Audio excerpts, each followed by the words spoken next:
Be still and know that I am God. Finding peace in a restless world. Brothers and sisters, you're constantly striving, aren't you? Fighting the chaos, wrestling with your worries, just trying to hold all the pieces of your life together. You push harder, you work longer, and you pray with this almost desperate intensity, only to end up more exhausted and anxious than when you started. It's the great paradox of our modern lives.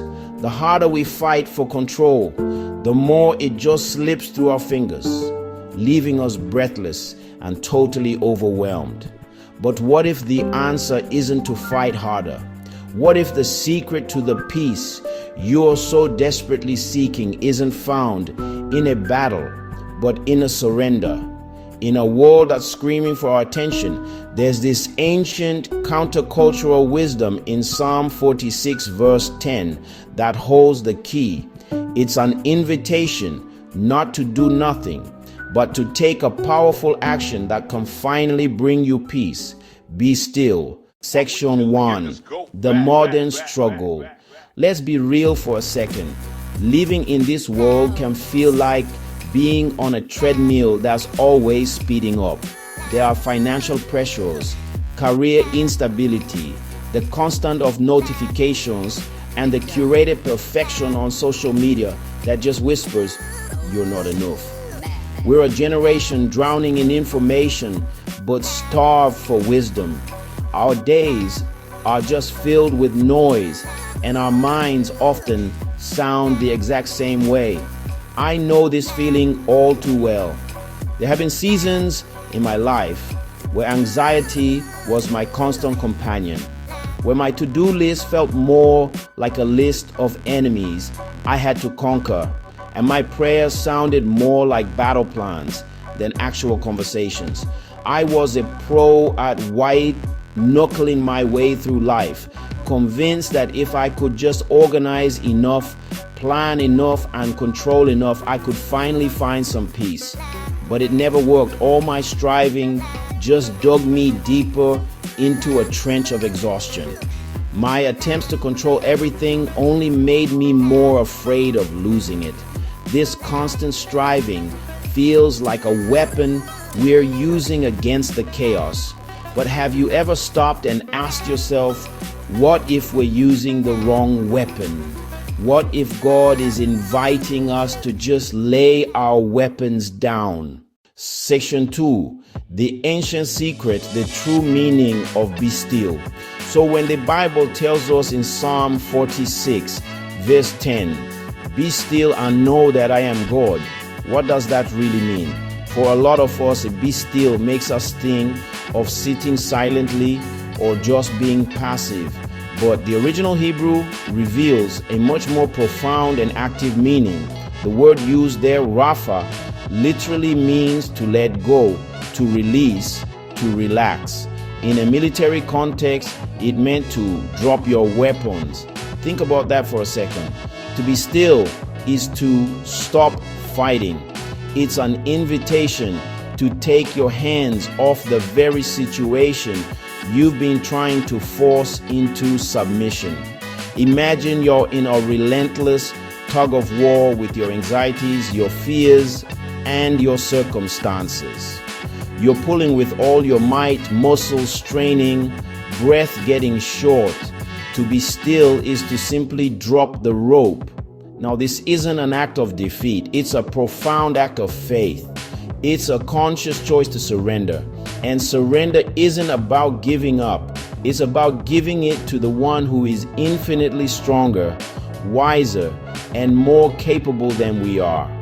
It's that moment we stop relying on our own limited strength and finally let ourselves rest in God's unlimited power.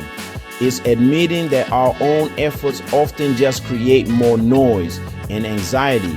And it's in that surrender that we finally clear the way for God to work. So rather than being a passive act, being still is maybe the most powerful and courageous move you can make. Section 3. From stillness to knowing. Notice the divine sequence in that verse. Be still, know that I am God. The stillness comes first, the knowing follows. The two are deeply connected. You can't truly know the peace of God while your soul is in a state of frantic, anxious striving. Our worry is like a raging thunderstorm, and it's impossible to hear a whisper in a thunderstorm. When we stop striving, when we drop the rope, we quiet the storm inside our own hearts. It's only in that quiet space that we can begin to truly perceive the reality that was there all along. God is present. God is in control. We see a beautiful picture of this in the story of Mary and Martha. While Martha was distracted with much serving, anxious and troubled about so many things, Mary chose to just sit at the feet of Jesus. She chose to be still. And Jesus tells Martha that Mary has chosen the good portion, the one truly necessary thing. Mary's stillness allowed her to connect with Jesus, while Martha's striving just filled her with anxiety. This knowing that comes from stillness isn't just head knowledge. It's not an intellectual agreement with a fact. It's an experiential, heart-level recognition of who God is. It's the difference between reading on a map that God is our refuge and actually running into that refuge during a storm and feeling His protection. And make no mistakes, Psalm 46 was written during a storm. It was likely composed during a time of national crisis, with enemy nations raging and kingdoms tottering. The psalm doesn't promise an absence of trouble. It starts by declaring, God is our refuge and strength, an ever-present help in trouble.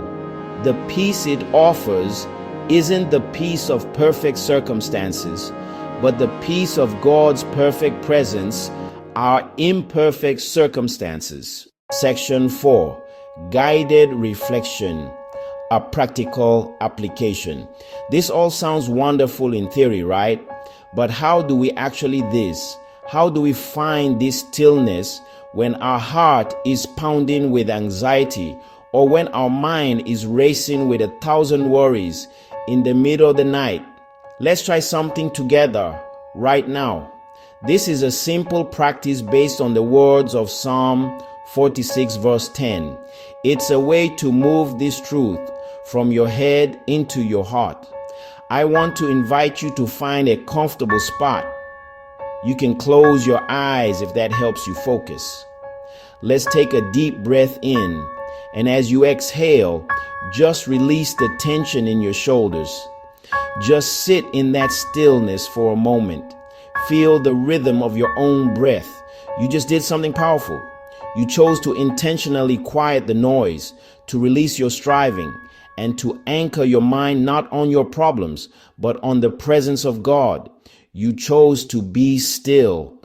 Section 5, building a practice of stillness.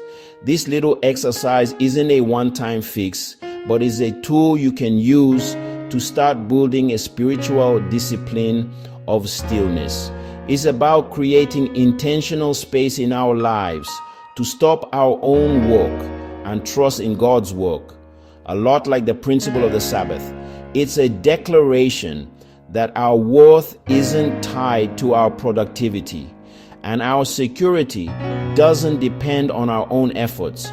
You can weave this into your life in small, simple ways. Maybe you start your day with just 5 minutes of quiet, using this breathing exercise before you even reach for your phone.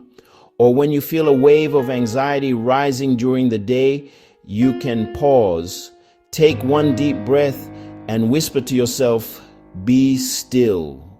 You could even set a Sabbath from worry, intentionally setting aside a situation for an hour and choosing to trust God with it instead of mentally wrestling it. And look, this journey to find peace, it's not meant to be walked alone. Community is so important.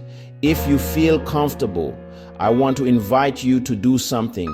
If there's a worry you're struggling with, a situation you're trying to release to God, share a prayer request in the comments below. You don't have to share details. You can just write praying for peace.